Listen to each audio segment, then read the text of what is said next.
Well, we're back, and just said I'd upload a little video there. Have this thing finished. Cases are all done now, as you can see. Just done them in satin black. All new stainless screws. The usual carry on. So it came out pretty well. These were green originally, I think. Someone had hand painted these and made a complete balls of them. So we took them back to bare steel and started again. And just the new screws and everything, just nice finish, you know. And they won't rust or anything like that. So the plan is now in the future is that I'm going to construct some sort of a carry case thing for this, that the radio is in it. Might do it out of this extruded stuff here, have a load of that. Might make it out of that. And you know, if I want to bring it portable or that, I can. And the radio won't get scraped or damaged or anything like that. We'll see. It's just on its little stand there now at the moment. And I'll turn it up on its side and show you the underside with all the matching screws as well. So it's up on their side there now. All the matching screws around the speaker and all of that carry on. You can see there where I taped the bezel. Just a cheap and nasty way of doing it to take the mean look off it. I'll put her back down now. So by and large I think it came out quite well. And we made a decent example out of it now. And yeah, a usable radio.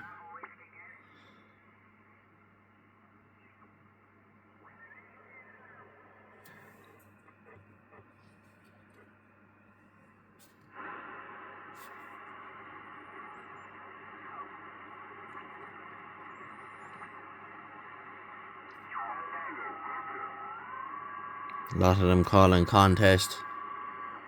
It's the WA contest.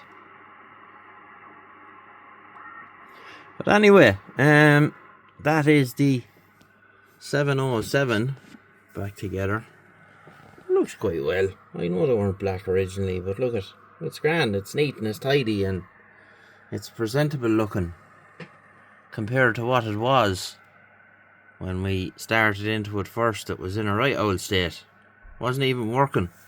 So based on the comment left by somebody there, cannot remember your name, sir, please forgive me, I put the top case on backwards with the vents to the front of the radio for better ventilation, and it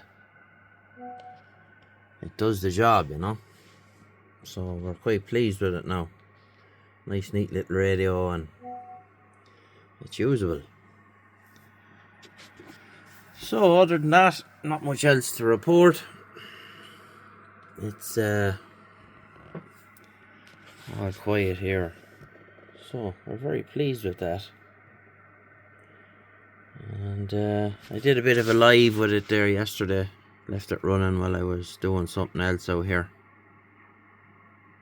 And it was quite busy.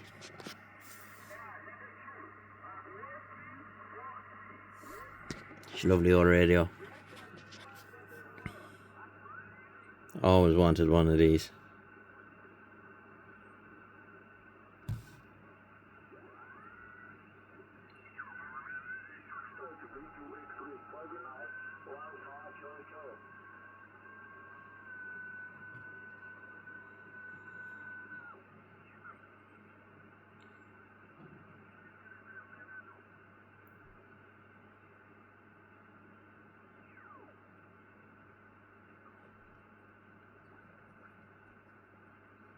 It's quiet other than that. They're out on 17.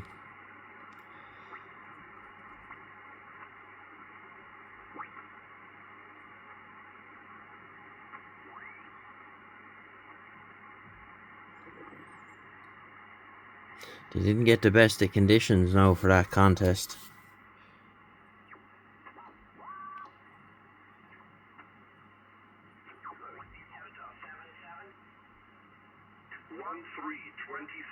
India Kilo 3 Delta 2780.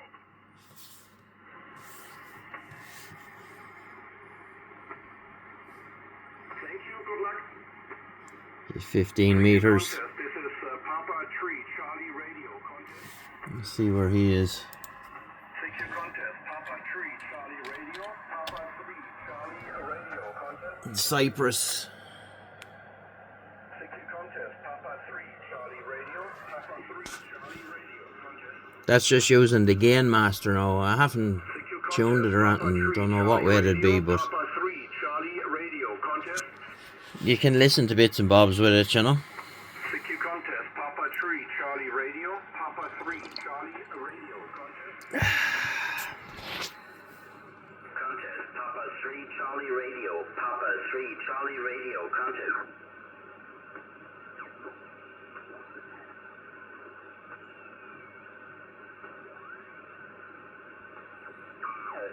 India Tango 9, swoosh, Delta Kilo 6 X-ray Zulu.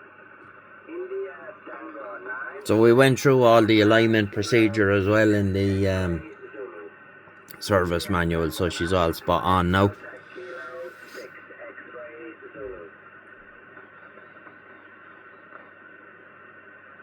It's gas though, all the stuff that you take for granted on the likes of the 7300, and when you come back to something like this, it's gas. Never mind having the fish finder, as I call it, the band scope, but you know, when you switch from one band to another on the likes of a digital radio, it'll remember where you were on that band. On this thing, no, because this is a analog type VFO.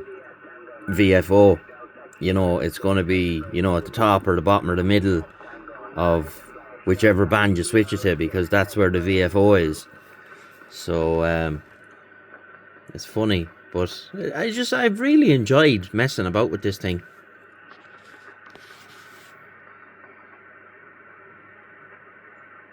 You know,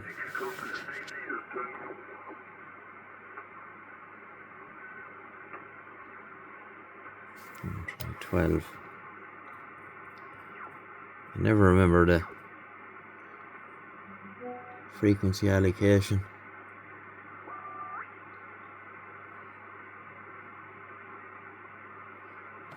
Yeah, hang on. Again. Well, how are you? Not too bad from EI7 Kilo Oscar. And coming to you live and in person from the FT-707. Very good, very good. And no, fair play to you. You put a bit of work into that one, George. Well, to be honest, no, I've often put a lot more work into some of the other chicken boxes I'd be at there now. This thing was handy enough and straightforward enough, you know. It wasn't an overly big deal. But how's it sounding there, over? Yeah, not too bad. Just a bit of a flutter towards the end of that over. Just a bit of a flutter on the audio. Yeah. Well, this microphone might not be 100% for it there. So it's just a stopgap till I find a proper one, you know. Yeah, no, it's good. It's just the last of your the other over there was a bit of a flutter, a tearing noise, and the beginning of your last over there was a bit of a tearing noise, but the rest of it was fine. It was just the initial part of it. So whether it's the PTT or something, I don't know, but no, generally very good, yeah. Yeah. It's grand. It's a microphone I found in a box, Stuart. So I just kind of press ganged it into service and wired it up just to get the radio working. I have made a few contacts on 10 with it now to various different places, so it seems to be working well, over. Yeah, no, fair play to you. There's a nice, unique sound out of those old radios anyway, so no, it's definitely sounding good, George. Anyway, go ahead.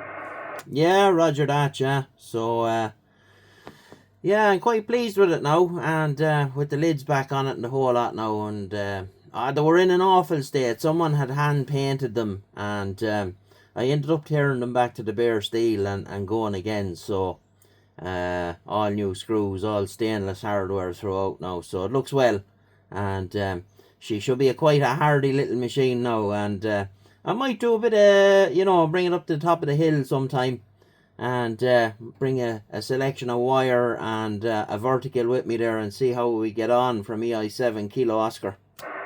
Yeah, you should do. Yeah, definitely you should do, because it'd be good to do it.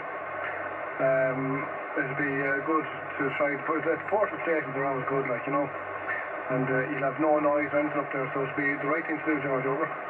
Yeah, be a bit of crack, and you know, why not? What area are you on there, Stuart? I'm on the ZS6 area here. Alright, yeah, no bother. I'm using the vertical there. Using the 5.8 gain master, so it's doing the job, you know. Yeah, very good. No, it's definitely doing the job, alright. I'll try and record this audio, so what's happening to your audio there. I'll see can I get it on the next over, because yeah, it's unusual. There's unusual noise coming off it. It's part of it. It sounds like it's in the peaks. In the peaks of your over. It might be happening, George. Over. Yeah. Oh, look, I wouldn't worry too much about it now, Stuart. Just back off the power a little there. It could be something to do with that. Now I mightn't have it just set up the way you should, you know. Which one of them is Mike? Yeah, no, is it that one? 1, 2, 3, 4. Yeah, I'm not sure what way you're even supposed to have this set up, so I wouldn't be going unduly worrying about it now. It's more to do with this this microphone not being the right. I'm not even sure is it the right impedance for it, you know.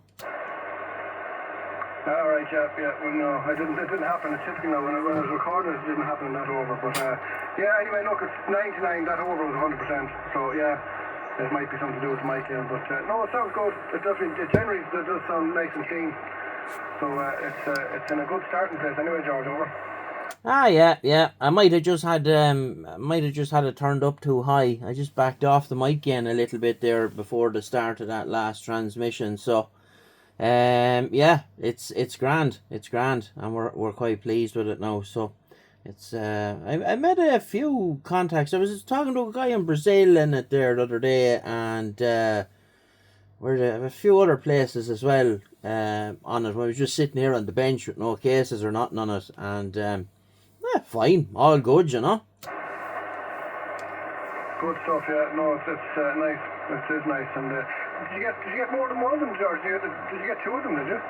No. I only got the one, but I was offered 3 of them there one day, but sure, he was looking for outlandish money for the 3 of them. I'm saving up my piggy bank now for the Mark II 7300 when it comes out, you know. Yeah, no, yeah, that does look nice. That definitely looks nice, alright. So yeah, it'd be interesting to see what that was like. Yeah, it's definitely a nice looking addition to the shack. Yeah, I'm not sure what the main differences are. You'll obviously know what the differences are. I don't know what they are from this side over. Well, the main thing with it is, of course, is the external display. It has a HDMI port on the back for you know, having your screen on a monitor, and it has a LAN port, and it has input and output for diversity aerial there as well. And other than that, though, I think by and large it's probably the same inside, with the exception of those few changes, you know. But yeah, looking, I don't know, I didn't even hear a price yet now, so all of them are just kind of taking pre-order. But I'll wait for 6 months or a year before it comes out anyway, you know, because if there's going to be any problems, we'll let other lads deal with them, you know. Yeah, I'd be surprised now if there's any problems with it, you know. The one you have now has been very robust, so I'm assuming they're not going to go backwards with the new one. So yeah, it'll be good. It will be a great addition now when it comes out. I wouldn't mind having one myself, George. Yeah, well, the thing about them is my shack is kind of set up around it, so it's you know, it's just a matter of plugging out the old one and banging in the new one, you know. Yeah, I know, it'd be nice, alright. So they don't. I think the screen, the layout of the screen is on. That's all the same. I don't think there's any difference with any of that sort of stuff. But so yeah, it'll be good. It's good they didn't change it anyway. It might change when it's not broken. And just a few additions to the HDMI port and a few other bits and pieces are probably as far as it needs to go. I don't know, did they put any extra receive, or did they do anything with the receive on it, you know? No, I think it's the same coverage. HF and what HF 6 and 4. I think now was. I don't think they've went any further than that, because they'd be killing the sales of the 9700 then if they done that, you know. Yeah. So I know it's no that'd be crazy move, alright. But yeah, that's good now. It is good. And anything else while you're starting with you? Did you get the tower fixed or the antenna fixed? No, I didn't go near it yet now, but we'll tackle it some one of the days, you know. We'll tackle it some one of the days and see how it pans out. But look, we'll get there. We'll get there. It's now that I'm gone off of that 4 cycle now, I'll have a bit more time. So I just out here today, and I said I'd put this yoke back together.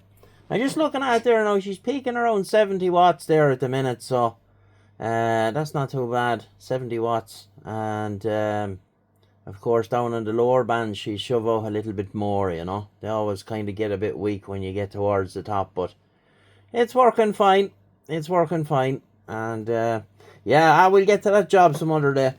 And I have everything here I need to do it anyway. So I bought 30 meters of UV resistant paracord there, and I have a new pulley and a few other bits and pieces. So we'll get it sorted out, Stuart, you know. From EI7 Kilo Oscar. Yeah, lovely. No, it'd be good enough to get it done, alright. And yeah, but it's working. It's working anyway at the moment. I assume that antenna is working okay as it is anyway. Over. Oh, it is. Yeah. It's fine. It's just I want to be able to drop it down, and I want to replace all the whole lot of it, because it's up there 10 years or more, that aerial. So it's probably all corroded and not great. So I just want to change it all, and we'll you know, do it all new feeder and the whole lot. And of course, with the pulley jammed, I can't drop it. So we'll get it down and get that sorted out. But I want to get done before the weather turns to shite there. Over. Yeah, exactly. No, that's fine. Very good. Well, that's the way to do it anyway. Okay, George, I'm going to go here, but I'll make you a shout in 10 later on. I'll drop you a text message if you're around later on, and we'll get another shout with you.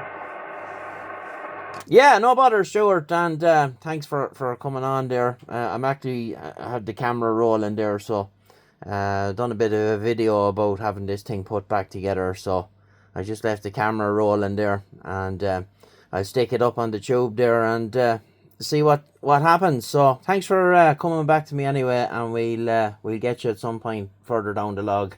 EI6JTB, EI7 Kilo Oscar, over. Yeah, lovely stuff, George. No bother. Okay, we'll talk to you later on. 73. 73, bye-bye. Nice, so happy days. That's a mate of mine, Stuart. Well, we go back a long way. And he's only across town, so as the crow flies, he's probably 5 or 6 miles, maybe a bit more, away from me. And he's busy enough now with his ham radio career. He's recently enough licensed, I think. I'm not 100% sure when he got his ticket, but we go back a long way to when we were young lads, and used to be on the CB together and messing around with all sorts of stuff. So anyway, I'll leave it there for this video, and we'll get you in the next one. 73, take care.